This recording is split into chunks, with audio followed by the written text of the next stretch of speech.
Hello everyone and welcome back to Very Cold Lasagna, your filthy casual place for all the filthy casual takes on the world of sports, for all the casual fans out there. I am DylanLasagna and we're here back for another round for my Niners fans out there, another preview for their upcoming game in Week 7. So after they split a 2-game East Coast swing against the Carolina Panthers and the Atlanta Falcons, my San Francisco 49ers return home 3-3 at this point in the season to face a familiar foe. They faced back down in Miami in Super Bowl 54 2 years ago. And who am I talking about? Well, of course, the Kansas City Chiefs, who are at 4-2. So, yeah. For the 49ers, you thought you'd be 4-2 yourself, or maybe even better than that at this point in the season, but no, you're 3-3. And initially I was gonna be like, doom and gloom for my Niners at this point, because after what happened last week in Atlanta, and then going into this week, things were kind of like feeling like we were gonna play some more 49ers football this week, and it may still will be that way. But with the things that happened for the team, there's a little bit more optimism. There's a little bit more slight optimism on the side. And hey, like, we're filthy casual fans, especially for the Niners fans.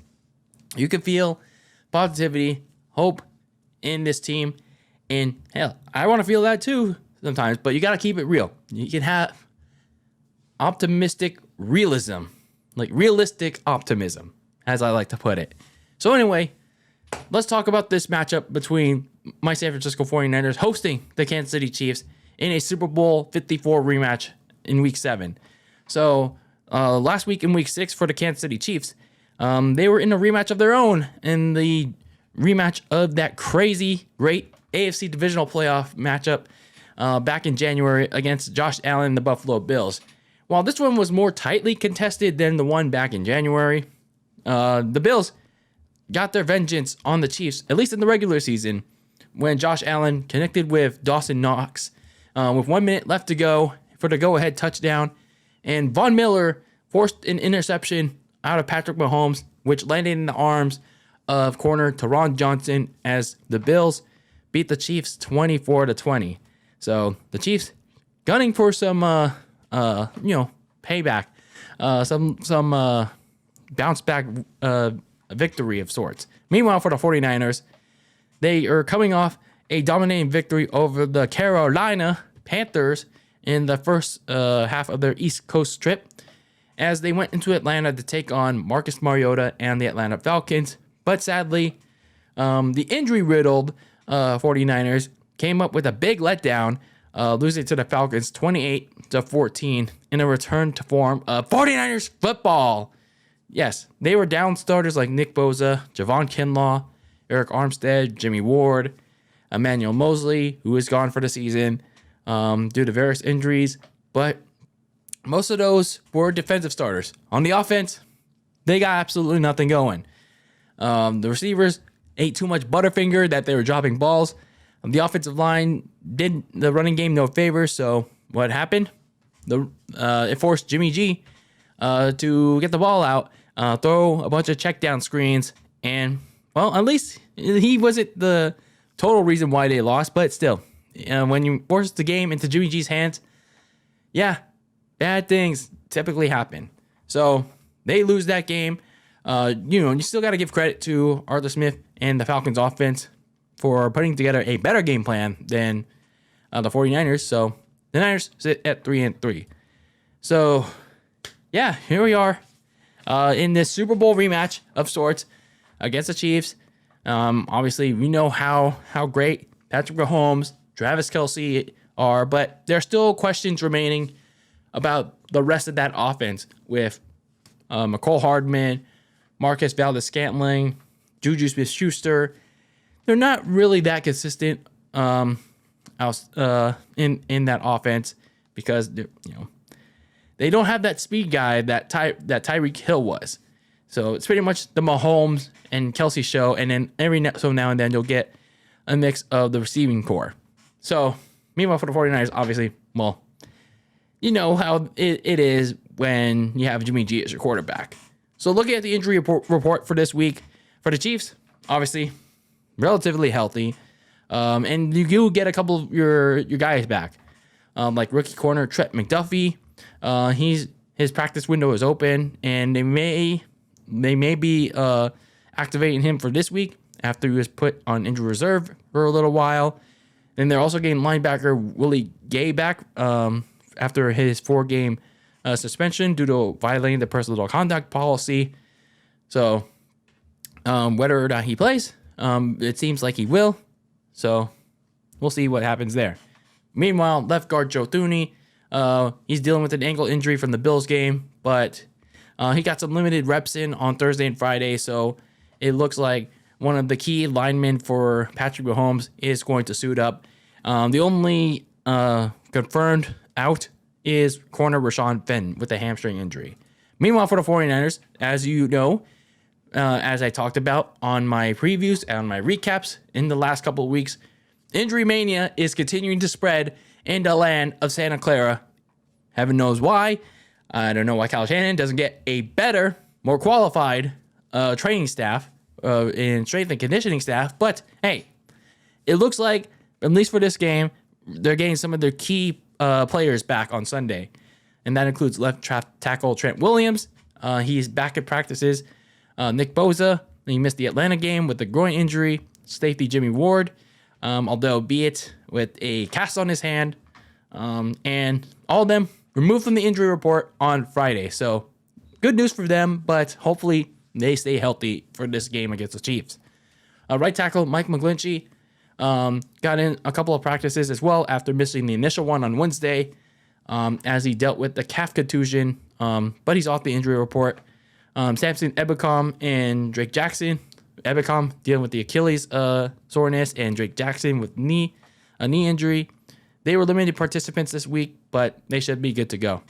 Talanoa Hufanga, our breakout safety this year, he's currently in the concussion protocol after he reported symptoms on Monday, but barring a setback in that one last test he needs to clear on Saturday, he should be good to go as long as he clears concussion protocol. The only questionable person on this list is Charvarius Ward, one of our key corners left. He got in a limited practice on Friday with after suffering a groin injury in the Falcons game. So he's listed as questionable. I'm hopeful he plays because if he doesn't, well, Diomondre Lenore or Sam Womack is going to have to play his spot when the other spot filled by Emmanuel Mosley was already suffering bad enough. So when you have to go get up against Patrick Mahomes, yeah, that's going to be rough. So the only confirmed out as of now, as I'm recording this, is Eric Armstead on the interior defensive line. He's dealing with foot and ankle injuries still. I imagine they're probably not going to get him back until after the bye when they play the Chargers. So unfortunate there, but hey, I think you could deal with not having Armstead for another game when they play in LA against the Rams. There's some news about Jason Verrett, their corner. He's still progressing along with his ACL injury. He's back at practice, but they have until Wednesday to activate him from that physically unable to perform list. So they better do it, and they better do something about him. Otherwise, like, why waste your time with him? So some of your top stories of the week for the 49ers. And yeah, of course, we'll get to the big one. We'll get there. But first thing I want to tell you is that during this game, perhaps there's some pressure on Kyle Shanahan to do well in this game. Not because it's just the Chiefs, but because some certain people from 10 years ago are coming back for a halftime ceremony. Yes, the 2012 Super Bowl team, when they played in Super Bowl 47, even though they lost that game, but still, that team was great. That team was awesome. Some of the faces from that team are coming back for a halftime ceremony. It's the 10th anniversary of that Super Bowl 47 team. They're coming back for a halftime ceremony. Justin Smith's going to be there. Patrick Willis, Navarro Bowman, 3 key pieces on that defense. Even Aldon Smith's going to be there. The defensive coordinator, Vic Fangio, is going to be there as well. But for the first time since 2014, Jim Harbaugh, the Michigan head coach, is going to be there. So I'm really surprised that they managed to get Jim Harbaugh over there. Perhaps he and Jed York finally made up. They got together, made peace with one another. So the fact that Jim Harbaugh is going to finally be there, it's really cool. It's really cool to see. Maybe he could give Kyle Shanahan some pointers on how to actually not play Bears West Coast football. So hopefully, it's going to be a cool ceremony, even though it won't be televised. And then, of course, I'll probably go into more detail about this in another separate video. But the Niners made a big trade on Thursday night when I was watching Thursday Night Football, only on Amazon Prime Video, by the way. They traded for Panthers running back Christian McCaffrey. Yeah. Yes, the big trade, rampant around the league. They traded for the big time running back Christian McCaffrey. So it was kind of a big haul to give up too.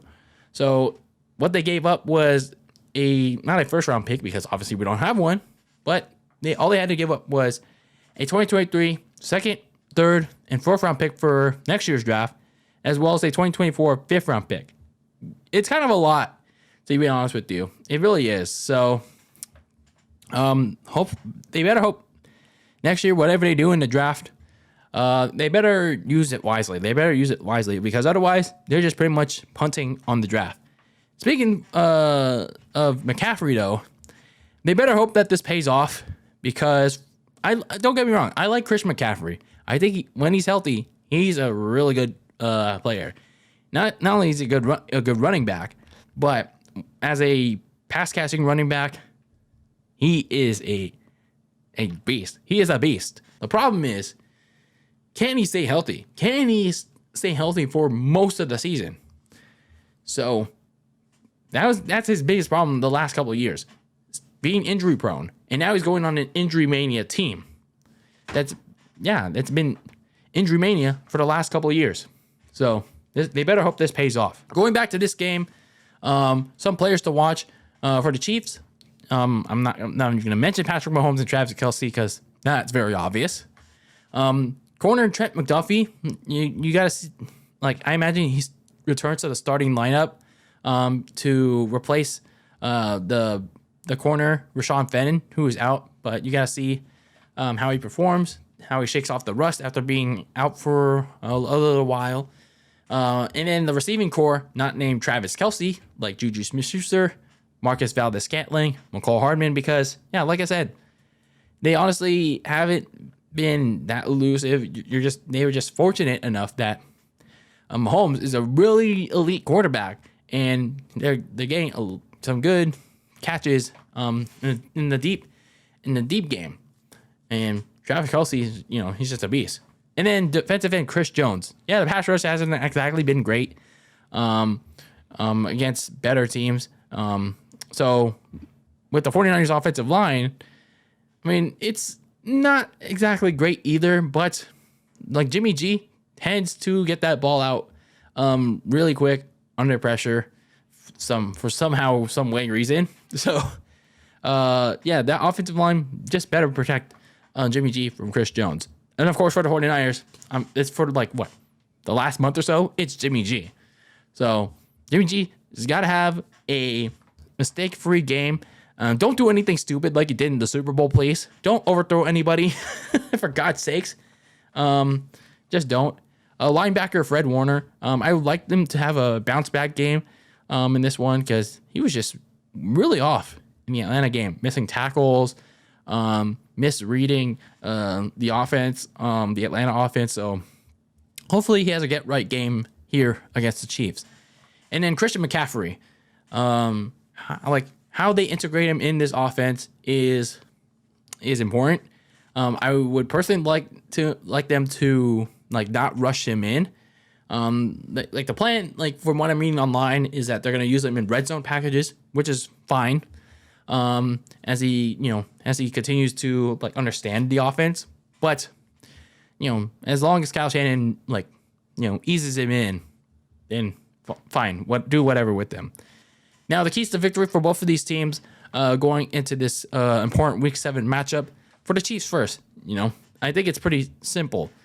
Let Mahomes and Kelsey do their work, per usual. I mean, it's simple as that.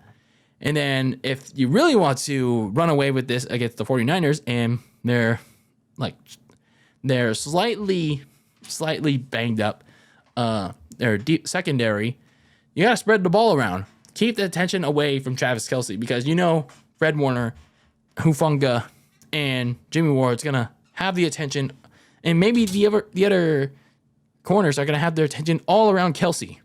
But then if you're Mahomes, you want to target Smith-Schuster. You want to target McCole Hardman. You want to target Valdez-Scantling. You want to attack you want to go after the other receivers, so it puts pressure on Diomondre Lenore. It puts pressure on Sam Womack or Charvarius Ward, whoever is starting at that slot corner spot. So you got to spread the ball around if you're Mahomes to get attention away from Kelce. I mean, of course, you go to your main man, but that's obviously the number one thing that the Niners defense is going to expect. So, yeah, spread the ball around, keep the attention away from Kelce, and this is going to be something to watch out for. And then, like you did in the Super Bowl, force Jimmy G to try and win the game, like in that 2-minute drill, and force him to make a big mistake. For the 49ers, stick with the running game. Like I said, you have a really good running back in Jeff Wilson Jr. The offensive line has to provide better holes this week for him to really gash the Chiefs. And then when you're in the red zone, that's when you use Christian McCaffrey to your full potential. But again, ease him in very slowly. Let him continue to adjust to this new offense. And then for the defense, lock down on stay with your man on all, not just Travis Kelce, all receiving options. Like as I explained earlier, on the Chiefs side, they're gonna want to spread the ball around. I mean, realistically, because the attention is gonna be all around Travis Kelce. Unlike in the Super Bowl where the attention was on Kelce and Tyreek Hill, but there's no Tyreek Hill anymore. So the expectation is gonna be Kelce and Kelce alone. So the X factors are gonna be the receivers in this game. And since you have most of your defensive starters back, you want to zone in on Patrick Mahomes, keep him sandwiched in the pocket so he doesn't go run around scrambling like he usually does, and like he did in the Super Bowl. You want to keep him contained inside the pocket and limit him to what he can do. Limit him on his magical throws. So if the Niners can do that, they can pull off the upset. Now, can they do that? Will they do that? We'll see. I will say, I know people are going to hate me for this, especially with the Niners fans, but I'm going to pick the Chiefs to win this game over the 49ers. Now, if they were still going through those injuries, yeah, I would have said, the Niners are going to play some 49ers football. And again, they still might.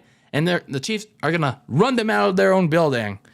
If by this point, if they are still not going to have their starters, but they're mostly healthy, the healthiest they've been since, I'd say, week 2. And, yeah. So, the Chiefs still going to win this game, but it's not going to be a complete runaway for them. They're going to have to figure out how they can contain Nick Bosa, how they're going to contain Drake Jackson, how are they going to contain Charles Omenihu and Kerry Hyder, and pretty much all the 49ers depth at the pass rushing position. So, I mean, the 49ers, all they have to do is stay in the fight. Keep it close, keep it tight. I mean, if you pull off the upset, then, yeah, you'll surprise me again. Will they do it? Just as long as they don't play 49ers football on Sunday in this rematch against the Chiefs. So, there you go. That's my preview of this Super Bowl 54 rematch against the Kansas City Chiefs in Week 7. people are gonna probably be fanboying about Christian McCaffrey, but let's you can just have some reasonable expectation behind it. All right. Okay. So anyway, let me know your thoughts about this upcoming matchup against the Kansas City Chiefs for the 49ers, as well as your thoughts on this trade for Christian McCaffrey in the comments below. And keep it civil, please. Anyway, this is DylanLasagna signing out of Very Cold Lasagna. And keep that lasagna very cold in the fridge with your takes on the world of sports. And until next time, peace out.